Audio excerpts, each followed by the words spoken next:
That's great. I mean, that's such a profound experience. I think I just recently experienced my first shared dream, or however you want to call it, where I basically just dreamt the same exact thing, or very similar to my boyfriend, where we would both be at the beach and having fun, or like by ourselves though, and just we have a towel over our head, and we would fly with that towel over our head on the beach. Yeah. And I mean, that's just so random, but in the same night, like, what? Oh, it's wild. You know, one thing that's interesting about this, and why I think that people actually communicate, I have had some lucid dreams. Like one time I became aware there's this woman there in my lucid dream, and she says, my name is like Natasha. I live in a small village 3 hours east of the Ural Mountains. And she explains all of this, and she says, would you please write me at these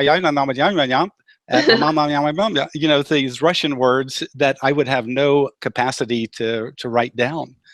And so it was so interesting that we were communicating in English until it got to the street address and the city name. Then all of a sudden it returned to Russian, and I just had no capacity to wake up with that kind of information. But it makes you wonder, you know, and people have had this experience that they've interacted with somebody and gotten phone numbers or gotten addresses. But I think sometimes in the dream experience, we do interact. I had a young woman write me. She was down in Central America on vacation or on a holiday for like 9 months. And she said one night that a guy who looks exactly like me showed up, and he said his name was Robert Waggoner, and he was there to teach her about lucid dreaming. And she said the entire lucid dream, or her experience, was getting a lesson on lucid dreams. And when she woke up, she said she was stunned to see that there was a guy named Robert Waggoner who's written a book on lucid dreams. Oh my God. And so she was writing me an email to ask if for some reason, you know, I was trying to tap into her head. But I just want to say that on deeper levels, I think we're connected. And in the level of dreams, sometimes we can experiment with this. But it's a hard thing. I don't think it'd be my first priority if I was a lucid dreamer. Great. Thank you so much for your answer. I see we have more viewers. I see Art of the Mind just joined, and Ayofa Brennan Davis, as well as Albert van der Sluis and Unlost. Van der Sluis, that sounds a little bit like a Dutch. Hopefully you didn't offend anybody. I've already insulted the entire Dutch national anthem community, sorry. Talking about it, I'm so sorry. So hi guys, and thanks for saying hi. We have another question of Art of the Mind. And I'm not sure if I exactly know what you mean, but maybe Robert knows. It says, is it possible to perceive the dream from a standpoint that is not subjective? I do lucid dreaming, however, I am still yet to do this. Do you know what he means by that? Can a person view it from a perspective that's not subjective? Not subjective. Yeah. Yeah, that's a little bit interesting. So lucid dreamers, of course, play around with perception in their lucid dreams. They can cast their awareness into a bird or into a tree or something like that. But to view it, so here would be the only time I think. Well, there's a couple things that are complicated, but here would be one way of perceiving this.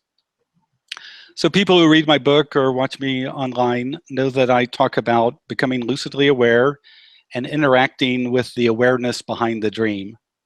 And so some people think of that as their subconscious mind. Some people think of it as the inner self or whatever. But one time, back in 1985, when I realized that there was an awareness behind the dream, I became lucidly aware, and I wanted to experience a concept. And so this was a concept in a book by Jane Roberts called Feeling Tones, that everybody has their own personal feeling tone, which is the essence of themselves in this life. And so I was curious about this concept because there wasn't much to read about it, so I didn't really understand it very well. But in the lucid dream, I just stopped and shouted out, "Hey, I want to hear my feeling tone." And when I did that, all of a sudden, a little black dot appeared above me, and from it came this very pure ah sound, this ah sound. And as I watched, this little black dot starts to create a cone, and this cone keeps vibrating this ah sound. And it keeps getting louder and louder and louder until finally, myself in the lucid dream, I'm just vibrating. I'm vibrating with this ah sound, and finally I disappear. And so this is when it becomes viewing it from another perspective. Suddenly, if you can imagine this other, I'll just call it entity, this other awareness can see this vibrating ah, because now you have to realize I've been vibrated out of existence. I just no longer exist.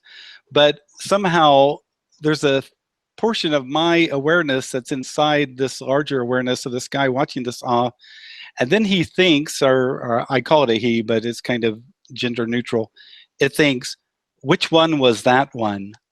And then it like has to go through its memories banks to remember. It was like the over self, you know, like if we're all having reincarnated lives, this is the over self who looks over all those reincarnations.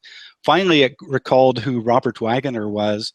And as soon as it did, I suddenly found myself in a lucid dream in a full lotus position, looking at the house that I was sleeping in. My fingers were in a mudra and they were glowing gold from within. And I thought, what just happened to me? And I thought, oh, it's that ah sound. And I thought, whoa, not going back there. But but when I woke up, I realized that this ah sound is very important in the field of dream yoga, in Tibetan Buddhist dream yoga. That the Sanskrit symbol for ah and the ah sound, which is based here at the base of the throat, is connected with the dream yoga tradition. And there was a lot more to it. So I would say, yes, you can view it from a perspective outside of your own subjective position, but it's really a difficult thing to do. Yeah, that reminds me really of dream yoga, where, you know, it seems to be the goal of dream yoga is to become aware of the real reality and all your illusions and kind of strip away everything to the bare essentials or something like that. Maybe the question was, you know, kind of aiming at that. Right. In my first book, I talk about, after I went 20 years into lucid dreaming, I decided to try to go beyond lucid dreaming itself, because I realized at that time that the dream was a co-created experience, the lucid dream was a co-created experience, and even this waking reality was a co-created experience. But one thing that helped me